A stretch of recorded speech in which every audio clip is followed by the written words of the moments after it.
Welcome to tonight's session, Understanding Our Mental and Emotional Selves When Leading in Pandemic Times. My name is Dr. Taunya Tinsley, and I am honored and humbled to be here this evening.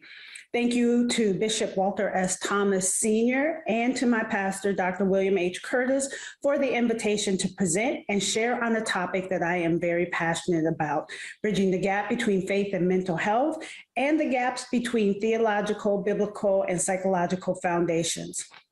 Because we only have a short time together this evening, my main focus will be specifically on the psychological foundations on our mental and emotional selves.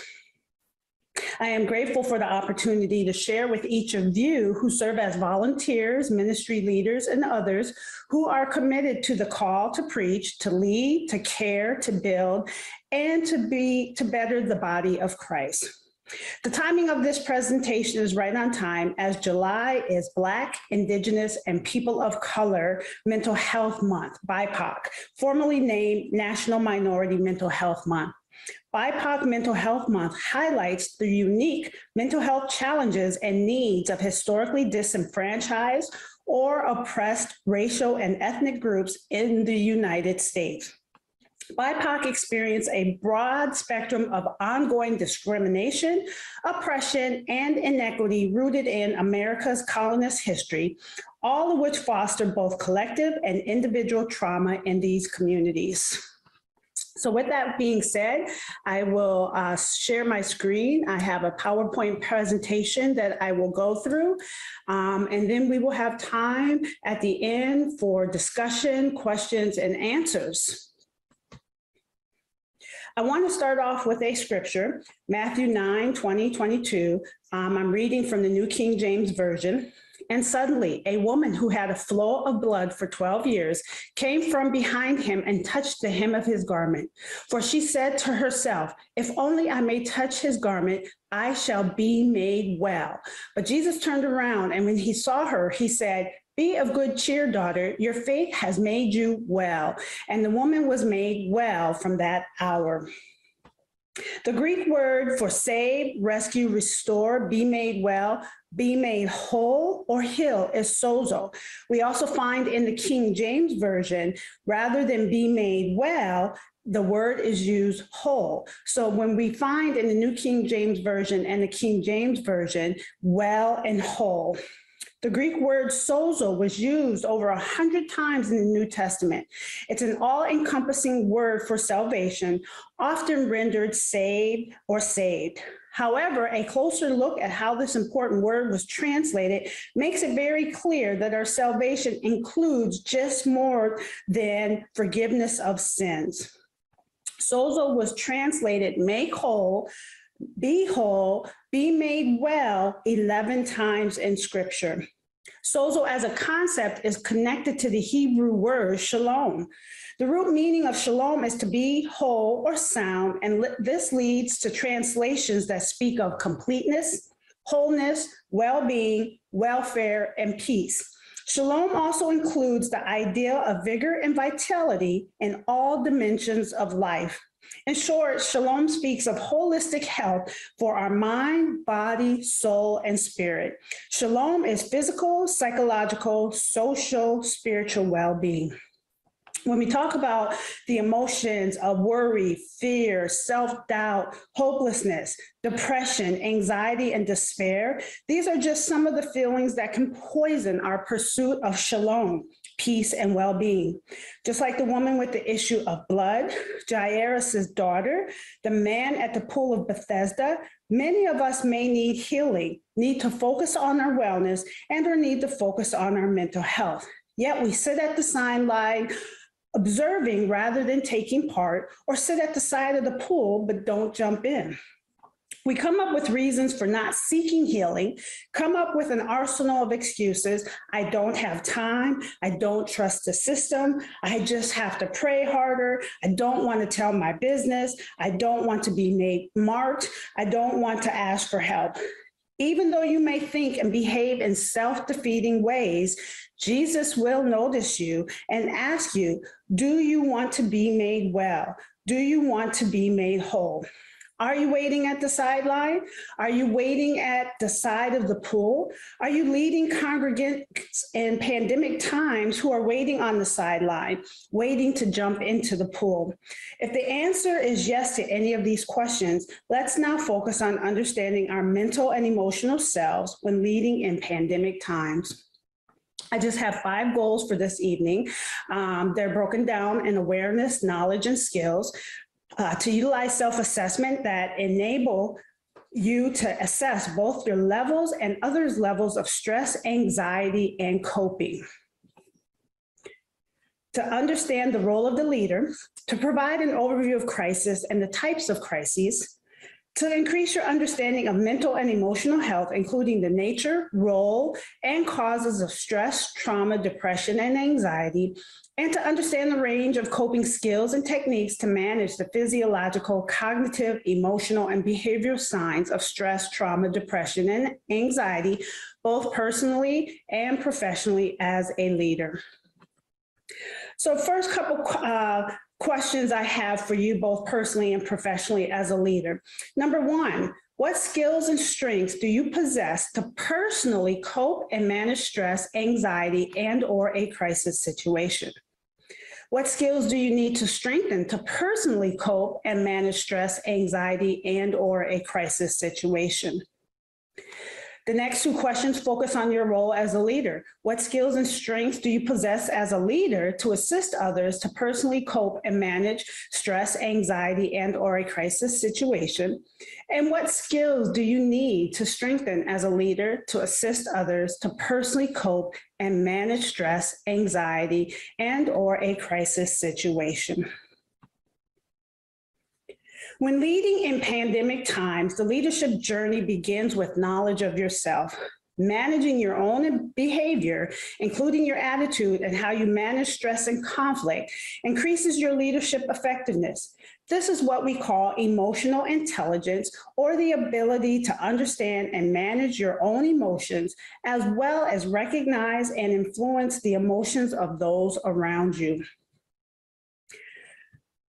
Great leaders move us. They ignite our passion and inspire the best in us. When we try to explain why they are so effective, we speak of strategy, vision, or powerful ideas.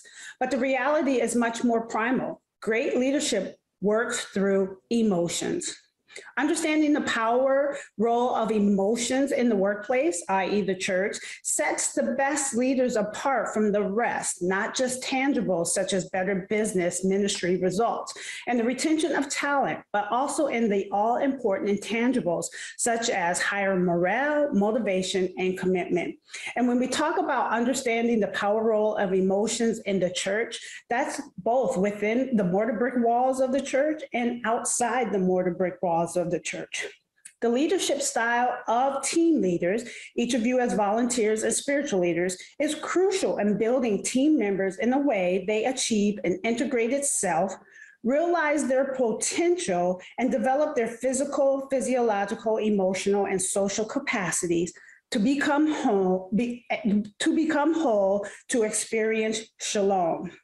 Leaders focus on selected skill sets that are critical to effective leadership communication, but not limited to active and empathic listening, verbal and nonverbal communication, and giving and receiving feedback, especially during times of crisis during a pandemic. There are 4 emotional intelligence categories, competencies for effective leadership. Number 1, self-awareness. We can't ask our members or people that we're leading to engage in some technique or strategy if we're not willing to do that ourselves. So we have to have our own emotional self-awareness. We have to know our own strengths and limits, having self-confidence. The second competency is self-management, emotional self-control and regulation, transparency, honesty, integrity, and trustworthy, initiative, and optimism. The third competency is social awareness, having empathy, having organizational awareness. What's happening to the people in our church, in our congregation? What's happening in the community? That's really important to have that social awareness. And then finally, relationship management. Our congregants will not care what we know until they know that we care. Our congregants will not care what you know until they know that you care. So relationship management is inspirational, it's creative, influencing, being able to develop others, and being a change catalyst. So now that we understand the leadership styles, let's talk about the different types of crises. We have individual crisis is a perception or experiencing of an event or situation as intolerable difficulty that exceeds the person's current resources and coping mechanisms. Unless the person obtains relief, the crisis has the potential to cause severe affective, emotional, behavioral, and cognitive thinking malfunction up to the point of instigating injurious or lethal behavior to oneself or others. And I think the key part of this definition is crisis is a perception. The crisis must be viewed from the individual's perspectives. And their view generally involves realistic and distorted interpretations of the crisis event. But I think the key is it's the perception. So we have to understand the crisis situation from that individual's perspective, because what's a crisis for one person may not be a crisis for another person. We also have systemic crisis, when a traumatic event occurs, such as people, institutions, communities, and ecologies are overwhelmed and response systems are unable to effectively contain and control the event in regard to both physical and psychological reactions to it. The crisis has become systemic. So we have systemic crisis, and the individual and a group of individuals can experience systemic crisis at the same time experiencing individual crises. So let's talk about the types of crises that our congregants or that we might experience during this pandemic. There are developmental crises, events in the normal flow of human growth and evolution. Birth, death, lifespan development, infancy, toddlerhood, childhood, adolescence, adulthood. Graduation and retirement are examples. There are situational crises, occurrence of uncommon and extraordinary events that an individual has no way of forecasting or controlling. A random, sudden, shocking, intense, and often catastrophic event. So over the past couple of years, we have had people experiencing job losses or layoff, divorce, homelessness, severe illnesses. Those are situational types of crises. Then we have existential crises, inner conflicts and anxieties that accompany human issues of purpose and meaning. So trying to understand, why is this happening to us? Why is this happening to me? Why are people still experiencing these types of aggressions, microaggressions? And then ecosystemic, when some natural or human-caused disaster overtakes a person or a group of people who find themselves inundated in the aftermath that affects every member in the environment in which they live. So that could be a hurricane, forest fire. We're experiencing war right now in Ukraine, Russia, diseases, economic depression, epidemics, and a pandemic is considered an ecosystemic. People can experience these types of crises simultaneously. They can overlap with each other. And a crisis of any sort can have deteriorating effects on an individual, a family, a group, community. The short-term effects can have long-term consequences. If a crisis is not adequately addressed, temporary disruptions in a person's ability to concentrate can create a downward spiral in total health and wellness, a downward spiral in shalom. So how you manage a crisis in the short term can negatively affect longer term functioning. So let me talk a little bit more about the pandemic. We have new pandemics in this decade.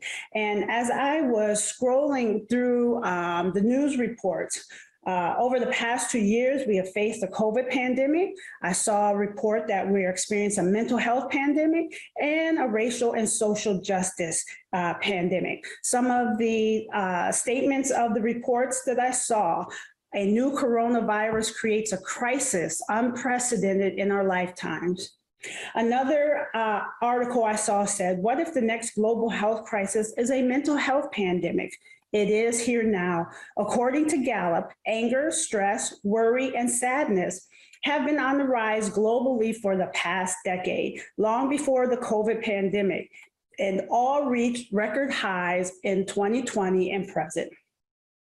And then recent events, such as the killings of unarmed Black and Brown individuals, gun violence, the 2020 presidential election cycle, the January 6th attack, unfortunately highlight significant and longstanding health and economic disparities among African Americans and other racial and ethnic groups. The pandemic of racial injustice, systemic oppression, and exploitation continues to rage across the country, causing many losses. So not only are we dealing with the COVID pandemic, we're dealing with a mental health pandemic right now, and we're also dealing with the racial injustice pandemic.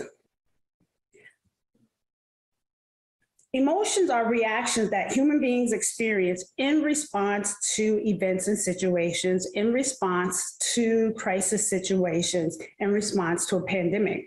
The type of emotion a person experiences is determined by the circumstances that trigger the emotion. Emotions have a strong influence on our daily lives. We make decisions based on whether we are happy, angry, sad, bored, or frustrated. We choose activities and hobbies based on emotions they incite.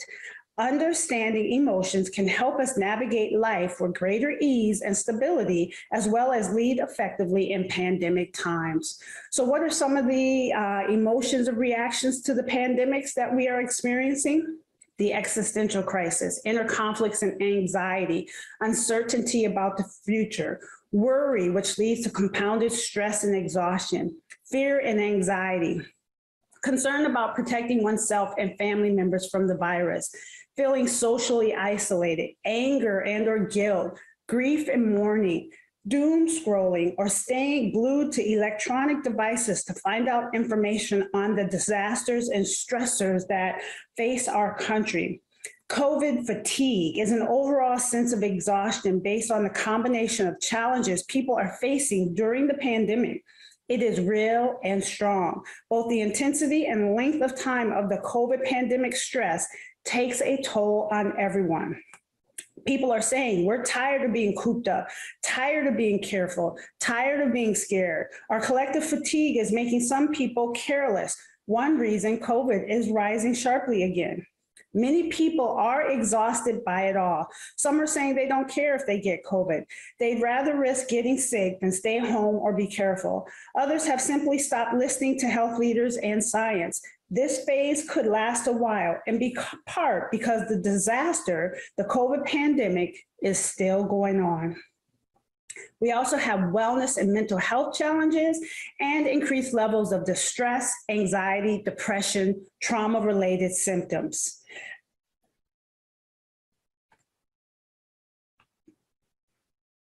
So let's talk a little bit more about specific emotions. Anger is defined as a belief that we or our friends have been unfairly slighted, which causes in us both painful feelings and a desire or impulse for revenge. Anger is a negative emotion wherein blame for undesirable behavior and resulting undesirable events is directed at another person or group. Anger produces a desire to regain control, remove the obstruction, and if necessary, attack the source of inquiry. Banks defines anger as an experience when a person has been threatened and, more importantly, when an individual is certain about who is responsible or blameworthy for the offense. If we blame someone for a wrongdoing, it requires that we believe that the individual engaged in the slighting could have acted different, that they had control over the offending action. Anger is often called a secondary emotion because we tend to resort to anger in order to protect ourselves or cover up other vulnerable feelings, feelings that are considered primary feelings and what is behind the anger. So to manage anger, we must get behind the anger. What's behind the anger could be fear, depression, embarrassment, guilt, hurt. So just remember, anger is a secondary emotion, and we often have to take the time to help another person, or for ourselves to reflect what emotions are behind the anger. Fear and anxiety. I'll talk more about anxiety in just a moment, but anxiety is an emotion characterized by feelings of tension, worry, thoughts, nervousness or unease, and physical changes like increased blood pressure, typically about an imminent event or something with an uncertain outcome. Fear is an unpleasant emotion caused by the belief that someone or something is dangerous, likely to cause pain, or a threat. So as we see in the image, anxiety is reflected in this thought that there might be a tiger. I don't know for sure, but my anxiety and my tension in my body is increasing because I'm focusing on something that's happening in the future. Thinking more about the future and the unknown does increase anxiety. Whereas fear, there's a tiger right here, and that this tiger is dangerous and can cause pain and is a threat. Sadness describes the range of family of emotional states we can experience, containing everything from mild disappointment to extreme despair. Sadness is one of the 7 universal emotions experienced by everyone around the world, resulting from the loss of someone or something important.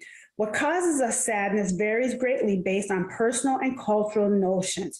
The loss of what my life was like prior to the pandemic, the loss of a physical person, the loss of a job, the loss of a relationship. While sadness is often considered a negative emotion, it serves as an important role in signaling a need to receive help or comfort. And again, behind the sadness, the range of feelings could be disappointment, discouragement, hopelessness, helplessness, despair, grief, or anguish. Wellness. So we're talking about this pursuit of wellness, this shalom, wilt thou be made well.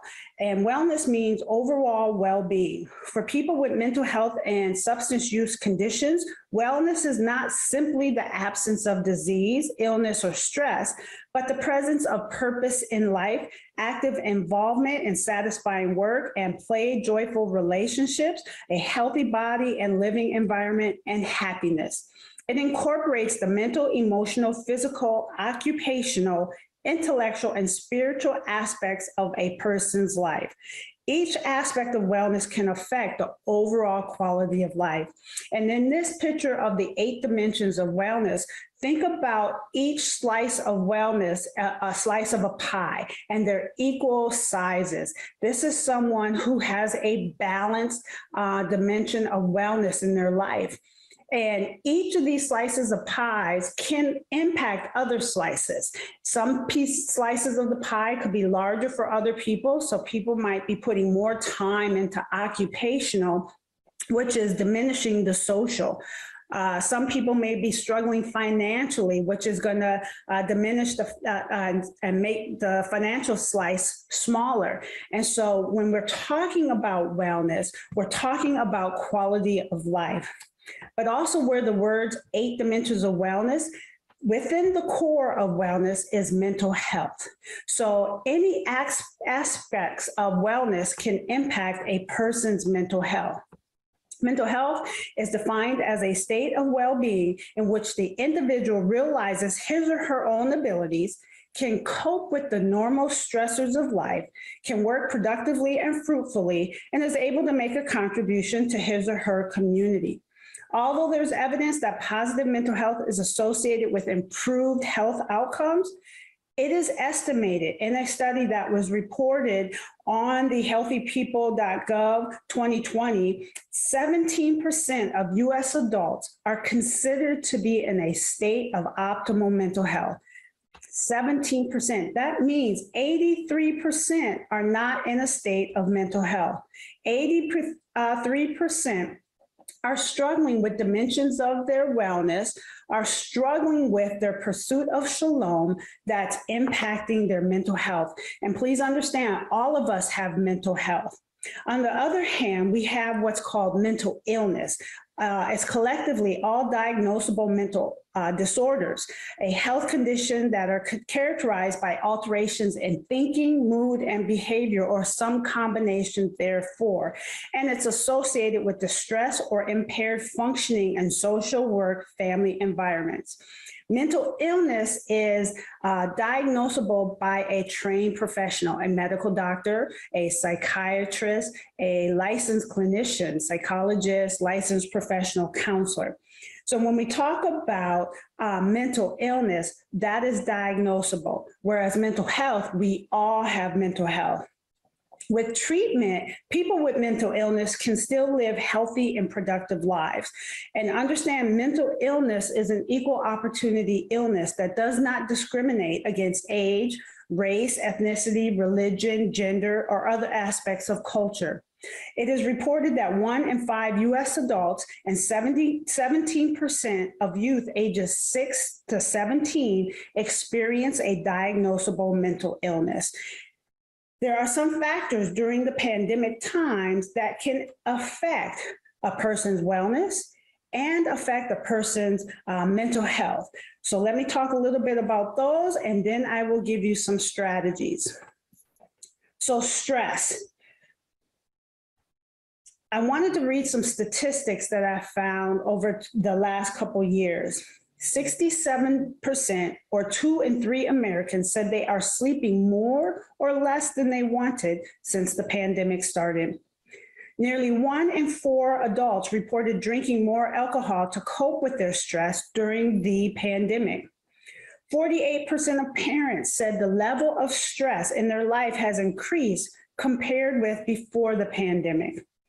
75% of parents say they could have used more emotional support than they received.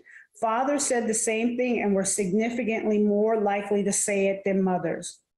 And 32% of adults received treatment from a mental health professional over the last 2 years. 24 were diagnosed with a mental health disorder, a mental illness, since the pandemic started. Stress is the physiological, psychological, physical, or emotional tension and responses to internal and external stressors. Stress involves changes affecting nearly every system of the body, influence how people feel and behave. Stress is your body's reaction to a challenge or demand.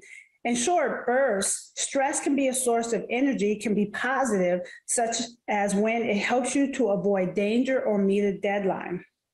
By causing these mind-body changes, stress contributes directly to psychological and physiological disorder and disease and affects mental and physical health, reducing quality of life. But when stress lasts for a long time, chronic stress, it may harm your physical, emotional, and cognitive health. Chronic stress is constant and persists over an extended period of time, can be debilitating and overwhelming. Chronic stress can affect both our physical and psychological well-being, causing a variety of problems, including anxiety, insomnia, muscle pain, high blood pressure, and a weakened immune system. Research shows that stress can contribute to the development of other major illnesses such as heart disease, depression, and obesity. The consequences of chronic stress are serious, yet many Americans who experience prolonged stress are not making the necessary lifestyle changes to reduce stress and ultimately prevent health problems. Trauma. Trauma occurs when a person is overwhelmed by events or circumstances and responds with intense fear, horror, helplessness. Extreme stress overwhelms the person's capacity to cope. Individual trauma results from events or series of events or set of circumstances that is experienced by an individual as physically or emotionally harmful for life-threatening, that has lasting adverse effects on the individual's functioning and mental, physical, and social, emotional, and spiritual well-being. There's a direct correlation between trauma and physical health conditions such as diabetes, heart disease, cancer, and high blood pressure. Trauma can stem from medical interventions, grief and loss, adverse childhood experience, war and other forms of violence, community violence, gun violence, and physical, emotional, sexual abuse, witnessing acts of violence, just to name a few. We also have what's called post-traumatic stress disorder. This is a diagnosable mental illness, and it's a condition that's triggered by a terrifying event, exposure to actual or threatened death, serious injury, or sexual violence. You can either directly experience the traumatic event or indirectly by hearing it from a family member or a friend, witnessing in person the event as it occurs to others. So continually watching the news or watching these traumatic events on social media. Learning that the traumatic event occurred to a close family friend or a close family member or close friend, and experiencing repeated or extreme exposure to adverse details of the traumatic event. And this is, again, continuing to watch the news. This could be first responders, helping professionals, working with those who are abused or are traumatized. So we have this vicarious trauma that we have to consider. And PTSD can apply to children, adolescents, and adults. And one of the signs of PTSD is that people feel threatened and frightened even when they're no longer in danger. PTSD treatment approaches generally assume the trauma is in the past and the survivor is now in a relatively safe environment. Can experience symptoms such as, but not limited to, panic attacks, flashbacks, depression, and nightmares. And as I mentioned, PTSD generally assumes that the trauma is in the past. We have another concept, which is called continuous traumatic stress. Even though this is not a diagnosable mental illness, there has been much research conducted on continuous traumatic stress that offers one possible way of describing the psychological impact of living in conditions in which there is a realistic threat of present and future danger, rather than only experiences of past traumatic events, such as PTSD, and foregrounds the difficulties of addressing past exposure in the context of an accurate appraisal of the potential for current and future harm. Continuous traumatic stress, we're talking about people living under conditions where there is real risk to their safety. Consistent exposure to violence, poverty, police brutality, workplace inequality, homelessness, food insecurity, and malnutrition. This image comes from Samaya Mohammad's presentation, No Mental Health Without Social Health. And she provided insight into the intersections of continuous traumatic stress and the environments that survivors live in. The presentation raised a question that with all clinical research evidence that exists to support the reality of continuous trauma stress, why is there no documented clinical diagnosis? It was highlighted that without the formal recognition of a disordered state, there is no urgency for providing real-life services like funding, resource allocation, structural support, treatment programs, and a multidisciplinary team support. So when we are working with people, when we're understanding emotional and mental health, we have to understand past trauma, but we also have to understand current trauma that people are facing every day on a daily basis and what they're facing in the future. And one last type of trauma is race-based traumatic stress. This is the psychological and emotional stress reactions to racism, racial discrimination, racial encounter, and it can include reactions such as depression, anger. There could be physical reactions in the body, avoidance or numbing, intrusion or re-experiencing the event, and hypervigilance and arousal. So although I gave some sample symptoms of trauma as I was speaking, just think about the symptoms of trauma being broken down emotionally, mentally, behaviorally, and physically. Emotionally, feeling alone, feeling afraid, anger and frustration, mood swings, difficult sleeping. Mental, loss of concentration, disorientation and confusion, memory loss, distractibility.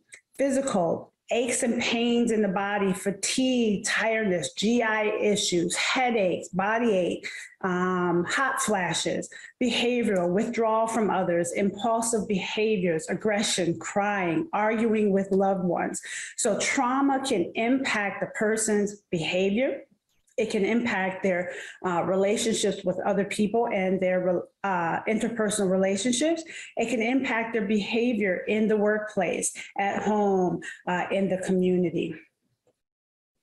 As I mentioned before, anxiety. One of the things I want to mention is that anxiety is a normal reaction to stress. Some anxiety is normal. The problem with anxiety is that when it becomes excessive fear, worry, or irrational dread of everyday situations, it has become a disabling disorder. So when we talk about generalized anxiety disorder, which is a diagnosis of a mental illness, it has lasted 6 months and can get worse if not treated. Depression, signs and symptoms: persistent, sad, empty mood, feelings of hopelessness or pessimism, feelings of guilt, worthlessness, helplessness, loss of interest, difficulty concentrating. Depression is a normal phase of living for millions. Sadness, feeling down, bereavement, and feeling depressed are all a part of the human condition. Most people experience some degree of depression, some more than others. But when it gets in the way of daily functioning, that's when it becomes a concern. And when we are thinking about depression, we're looking at symptoms that have been lasting every day, most of the day, for a minimum of 2 weeks. And at worst, depression can lead to suicide. So now that I have talked about the role of the leader during the pandemic times, the types of crises that we will experience, our congregants will experience, and the type of mental health and wellness and the pursuit of shalom, let's talk about some skills and techniques for leading in pandemic time. So the first thing is we have to understand coping. And this is the use of cognitive and behavioral strategies to manage the demands of a situation when these are appraised as taxing or exceeding one's resources, or to reduce the negative emotions and conflict caused by stress. We also want to understand coping strategy and action, a series of actions or a thought process used in meeting a stressful or unpleasant situation or in modifying one's reaction to a situation. Coping strategies typically involve a conscious and direct approach to problems. And there's 2 types of coping strategies: emotion-focused coping. It's a stress management strategy in which a person focuses on regulating his or her negative emotional reactions to the stressor. Rather than taking action to change the stressor itself, the individual tries to control feelings using a variety of cognitive and behavioral tools, including meditation and other relaxation techniques, prayer, positive reframing. I'm going to talk more about that positive reframing in a second. Avoiding self-blame, seeking social support. We also say a coping strategy is temporary distractions, keeping yourself busy to take your mind off of the stressor or trigger, temporary distractions from doom scrolling or staying glued to electronic devices. Journaling, writing a gratitude diary, emotional disclosure. This involves expressing strong emotions by talking or writing about negative events which precipitated these emotions. We also have problem-focused coping. It's a stress management strategy in which a person directly confronts a stressor in an attempt to decrease or eliminate it. This may involve generating possible solutions to a problem, confronting others who are responsible for or otherwise associated with the stressor, and other forms of instrumental actions.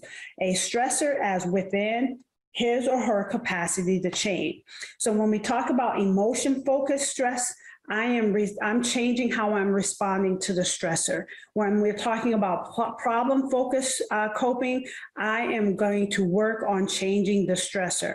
I am going to use problem solving skills. I'm going to manage my time. I'm going to ask for support. And when we talk about coping, we can use both emotion focused coping and problem focused coping. We also have to think about promoting positive self-talk. We have this thing called ANTS, automatic negative thinking. So we have to help people notice their patterns of ANTS, these automatic negative thinking, irrational thinking versus positive.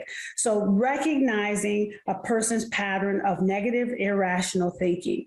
Again, journal writing will assist with this. And there is a process called thought stopping. And just not always believing what you think, especially with what you think is negative. And then we also want to make sure that we stop suppressing negative thoughts or emotions, own your emotions, because suppressing emotions over an extended period of time compromises immune competence and leads to poor physical health. Be patient with yourself and with others. Trust the process, trust God's word, acknowledge and own your feelings as well as others. Give yourself and them permission to feel. Share your feelings with someone you trust. Sometimes people have a hard time putting words to their feelings.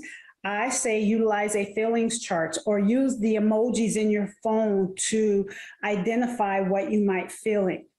But it is easy to get caught up in your emotions as you're feeling them, but take time to reflect on your emotions and really identify what you are feeling, because it can help you to better cope with challenging and stressful situations. And then also, we are not on an island alone. We're designed to be in relationships. So that's where that support system comes in. And then bibliotherapy, reading different books that might help with managing stress. When we talk about other techniques, self-care strategies, the self-care wheel is similar to the wellness wheel and provides a structure for identifying and nourishing areas where you are either failing, surviving, or thriving. So when we talk about self-care, regular medical care, support mental wellness checkups. Mental wellness checkups need to be socially accepted and routine as getting your blood pressure or glucose levels checked. Eat healthy, regular sleep. Take time for self and reflection. We talked about meditation. Seek therapy and counseling. Let's increase help-seeking behaviors. Practice self-love. Allow yourself to cry and laugh. Practice forgiveness. Engage in your spiritual disciplines.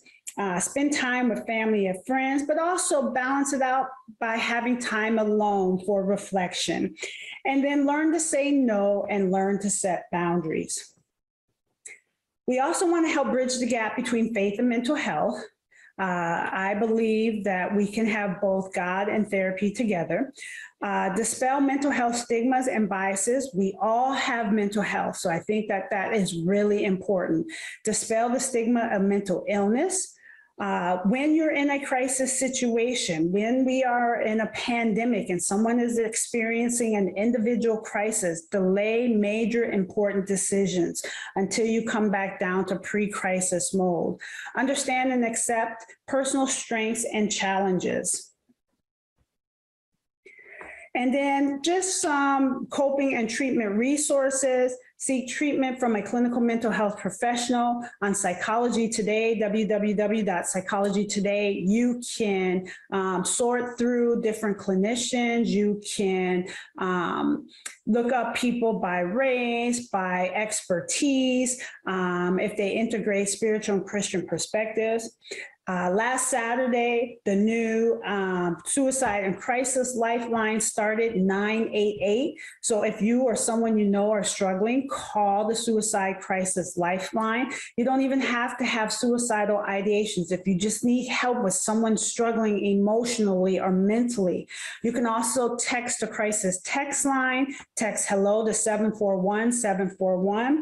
And then NAMI has, the National Alliance of Mental Illness, has different resources resources on their webpage as well. And finally, when we talk about understanding mental and emotional health, I want to help people with understanding we can be transformed by trauma. We can be transformed by faith. Isaiah 64:8 says, "Yet you, Lord, are our Father. We are the clay and you are the potter. We are the work of your hand." Ephesians 2:10, "For we are God's handiwork, created in Jesus to do good work, which God prepared in advance for us to do." And then 2 Corinthians 4:7-10, "But we have the treasure in jars of clay to show that this all-surpassing power is from God and not from us. We are hard-pressed on every side, but not crushed, perplexed, but not in despair, persecuted, but not abandoned, struck down, but not destroyed. We always carry around in our body the death of Jesus so that the life of Jesus may also be revealed in our body. Even if broken, people become stronger in the broken places, just as bones can heal and become strengthened in the process. There's a Japanese art of ancient practice called kintsugi, and it's restoring broken pottery into objects that are oftentimes seen as more beautiful and pleasing than the original form. The metaphorical lesson from this craft is that cracks are not meant to be hidden, but rather held up for those to see all the beauty and glory in their strength and resurrection. It is a philosophy that supports the notion that one is only content or centered when one accepts that nothing is perfect, finished, or permanent. Flaws are not hidden, but highlighted and embraced. More precisely, there are no flaws. The broken and repaired piece of pottery is simply a piece of pottery in a different form. Life is not unlike this century-old art form. Like a clay pot that falls from the table, at times our lives are broken apart. As the result of a traumatic experience, the pandemics that we are experiencing, how we see ourselves and how we interact with others can fundamentally change in an instant. And like the clay pot, our sense of self and how we think the world is supposed to be is shattered. There are parallels between the philosophy of kintsugi and those suffering from life's challenges or crisis, those suffering during the time of this pandemic. They are evolving into a different version of themselves, potentially a version that is wiser and stronger. Like the practice of kintsugi, we believe the scars are what make us unique, interesting, and beautiful. We have the capacity and the ability to morph, to grow into something stronger and better. Thank you so much for this opportunity to share and present on understanding our mental and emotional selves when leading in pandemic times. I look forward to our discussion and questions and answers. Thank you very much.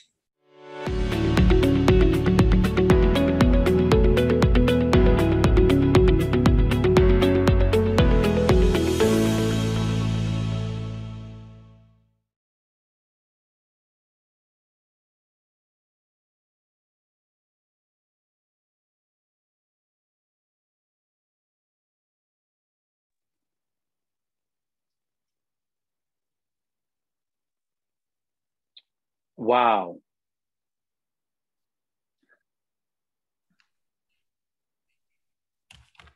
Amazing.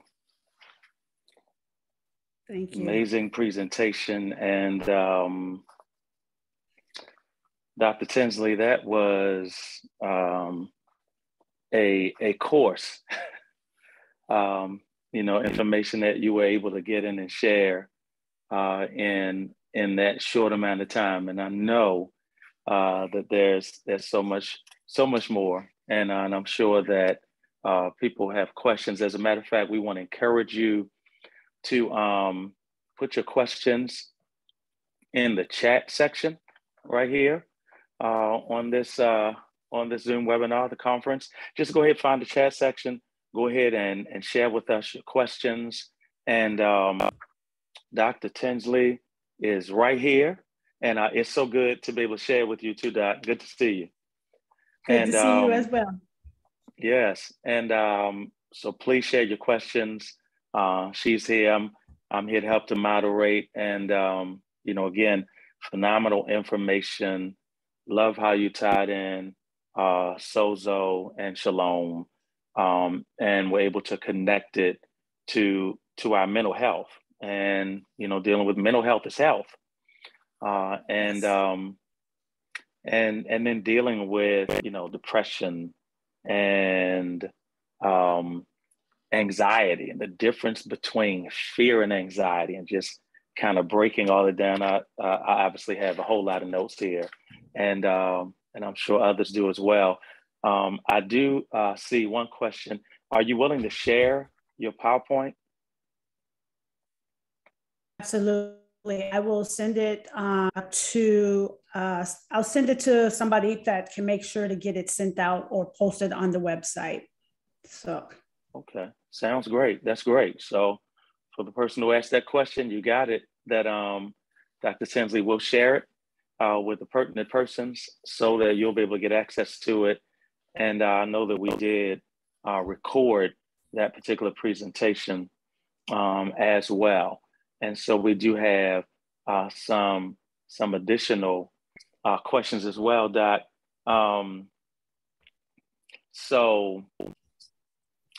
Someone actually asked a question. I see here, they love the term continuous stress disorder.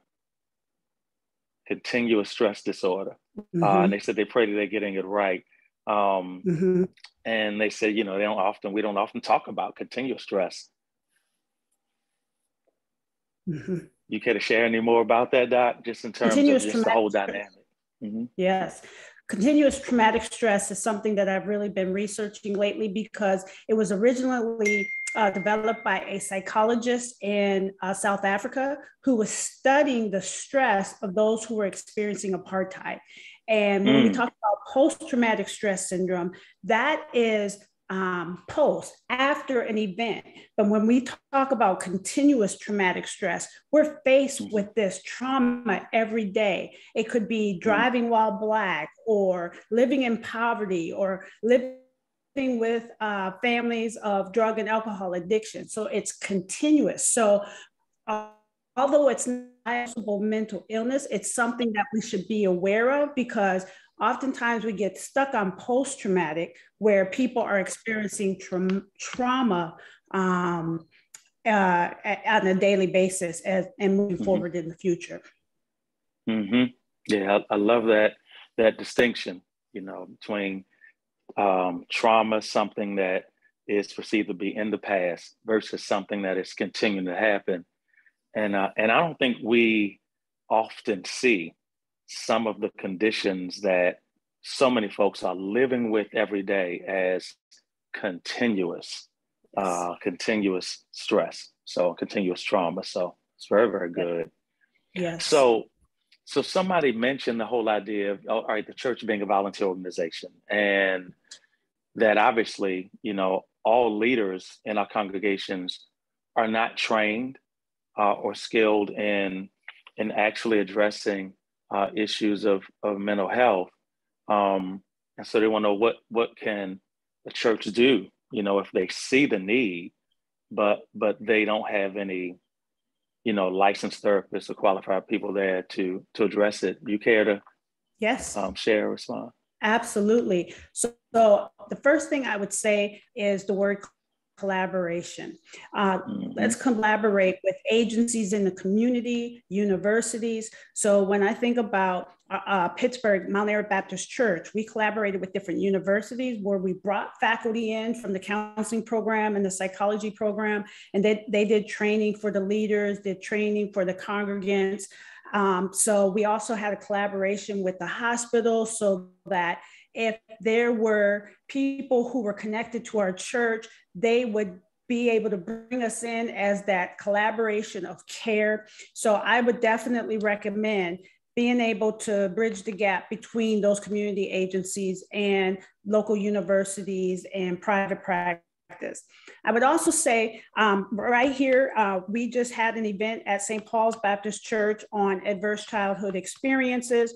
We brought somebody in who came and talked to the community and members of the church about adverse childhood experiences. So, you know, my framework is bridging the gap between faith and mental health. We can invite people to our church and we can go out and visit these different agencies. So just really having those collaborations. But I would also say there might not be a licensed professional in your church organization, but there's somebody who's got training in pastoral counseling, or somebody who's got, maybe they got training in counseling and psychology, but they're not licensed yet. So really identifying who they may be and really start with education and providing education in the church through the bulletins, online. We have to dispel the stigmas by normalizing this conversation on mental health. So I hope that helps to just give some examples. Yeah, that's wonderful. That's absolutely wonderful. Collaboration. Find out who's there, who has maybe some training, may not be licensed, but has some training, some exposure, and then collaborate, you know, between churches or other organizations as well, to find persons who are willing to help. And it was so great that you were able to share the hotline as well, the suicide and the crisis hotline, 988. So wherever you are, it's like 911, wherever you are, you know, you can dial that 988. And then also the text that we text hello to 741-741. Someone asked concerning the two different types of coping strategies that you mentioned. I know you mentioned emotion focus as well as problem focus. And they asked if you could just kind of briefly define them once again. Absolutely. So there are external stressors that trigger us. And we have to be aware when we become triggered. There are times we may not be able to change the stressor that triggers us. We have to change how we're responding to the stressor, change how we are thinking about the stressor, change how we are allowing the stressors to impact us. So that's the emotion focus. So focusing on how you can reframe your emotions, how you can change your thoughts, and I talked about temporary distractions. So if you're scrolling through social media and seeing all the doom and gloom from January 6th and the different gun violence and shootings, those are triggers. You may not be able to change who posts on Facebook or social media, but you can change how you respond to social media. Problem focus is, what can I change? Can I change the stressor?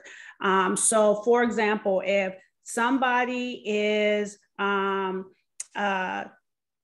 negative and they don't realize that they're engaging in microaggressions, problems focus is, you know, I want to sit down with you and talk to you about what you say and how that impacts me. And we have to come up with a plan that's an acceptable way for us to communicate. And then you have a combination of both problem solving and emotion focused. Very good. Great explanation. I wish we had time for more questions and more discussions. You all, it really is a gift and a blessing to have Dr. Tinsley with us. And again, she's so anointed, so well trained. But I do want you to know that KCP really takes it seriously. Opportunities we have like this to present well-trained, well-versed, anointed persons to come and to present for us. We also want you to know how grateful we are for your financial gifts. Your financial gifts are handled through Givelify, and we're right on Givelify, Kingdom Association of Covenant Pastors, right on Givelify. Also, we're on Cash App, $ Kingdom ACP, or you can also give through you give through our area website, our Kingdom Association website, www.kingdomassociation.org. Again, that's www.kingdomassociation.org. So you can go right there and give. You can go to Cash App, $ Kingdom ACP, or you can also find us on Givelify. We really need you to support this and give. Also, listen, before you travel back to the lobby to connect to the closing session with Bishop Thomas, stay here once again to view our best practices video, which highlights several ministries, what they're doing to release creativity. After viewing that, travel back to the lobby to join Bishop Thomas for the closing session. Thank you, Dr. Tinsley. Thank you to everybody who attended. Thank you. Sir, Doctor, is it just, if I can make 2 comments real quick, 30 seconds. Okay, let's see. Somebody asked a question about, does the medical professionals know? Yes, we engage in collaboration of care. I oftentimes get referrals from primary care physicians where they have not been able to identify a physical diagnosis, and they say, what's going on emotionally, mentally, that's manifesting in your body with headaches and body aches and GIs. So that's one thing. And then somebody asked a question about the vessel and the cracked vessel. The reason I put that is because as a result of the fall, we have a brokenness with self, a brokenness with others, a brokenness with God, and brokenness with creation. Now, we know Jesus brought us back to restore us, but as people are working to get restored, we want to come from a strength-based perspective when it comes to trauma-informed care, so that people can look at those that cracked vessel and say, I can still be restored and still be okay with these cracks. Awesome. Awesome. Thank you very much. Thank you. Yes, thank you. God bless you. Thank you. Thank God for the light that shines through the cracks, right? Yes. Amen. God bless everybody. Thank you, everyone. And Deacon Lula, I love you too. Stand by for the video.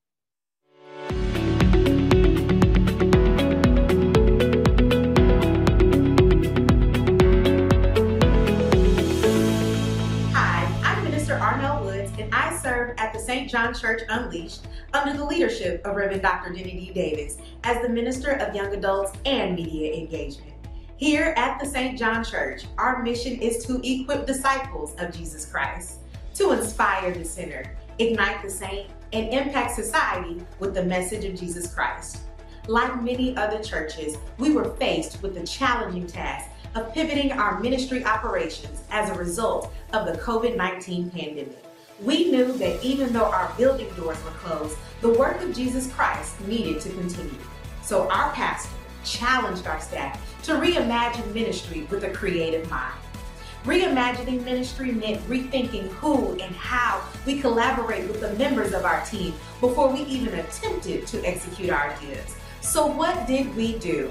We expanded our creative team to include members of our media ministry, such as camera and audio operators, production directors, our Minister of Worship Arts, creative volunteers, and even our administrative support staff.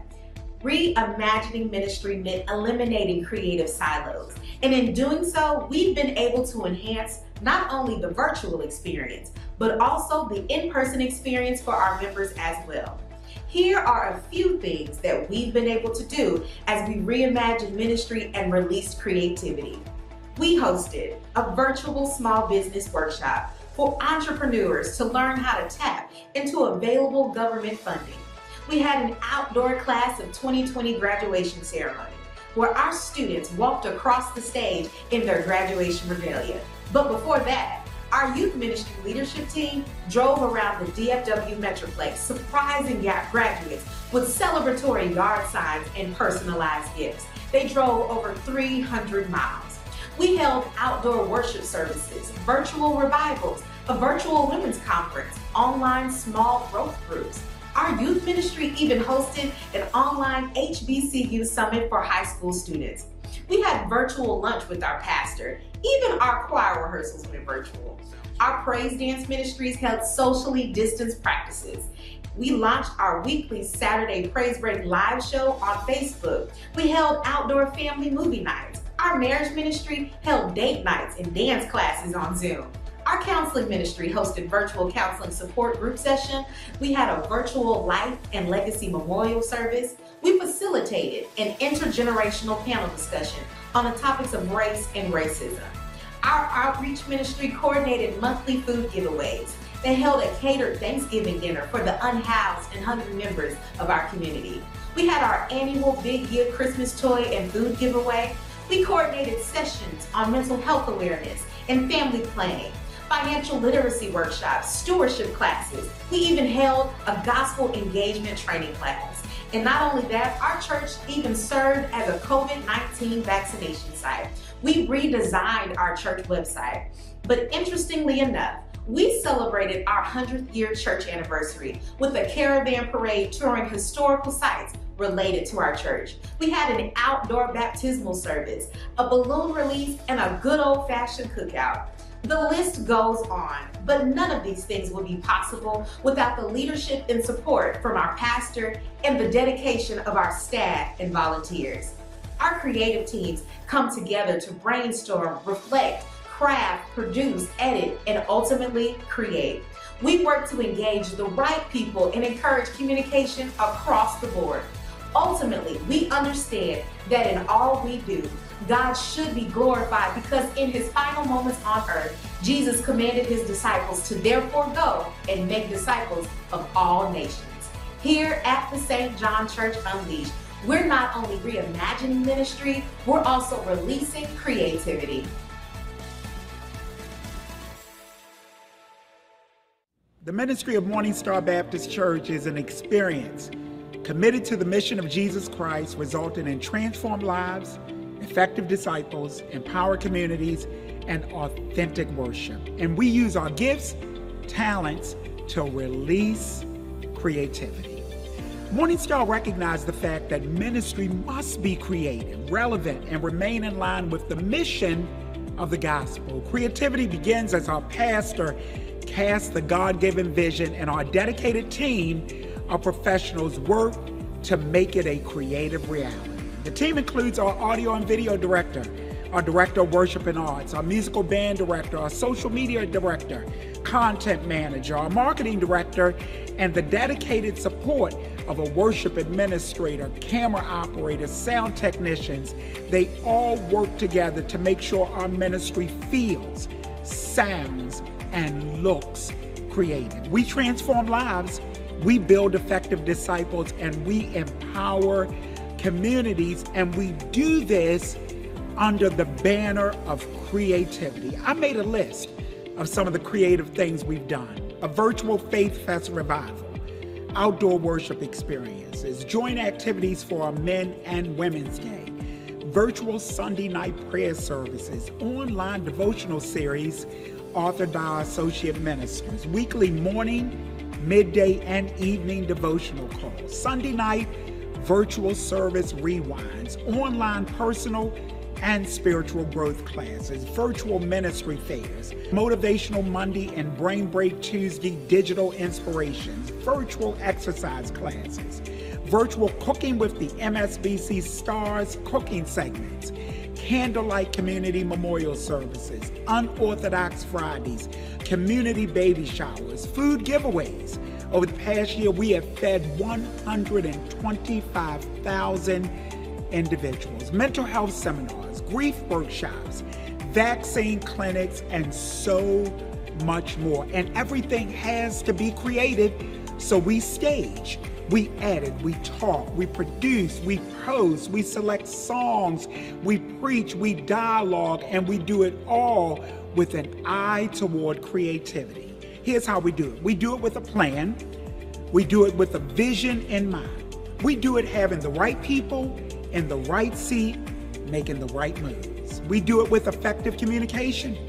We do it by being on the pulse of what's happening in the industry. We do it with prayer, and we do it realizing what the world hears and sees must connect them to the awesome power of Jesus Christ. This is the creative MSBC experience.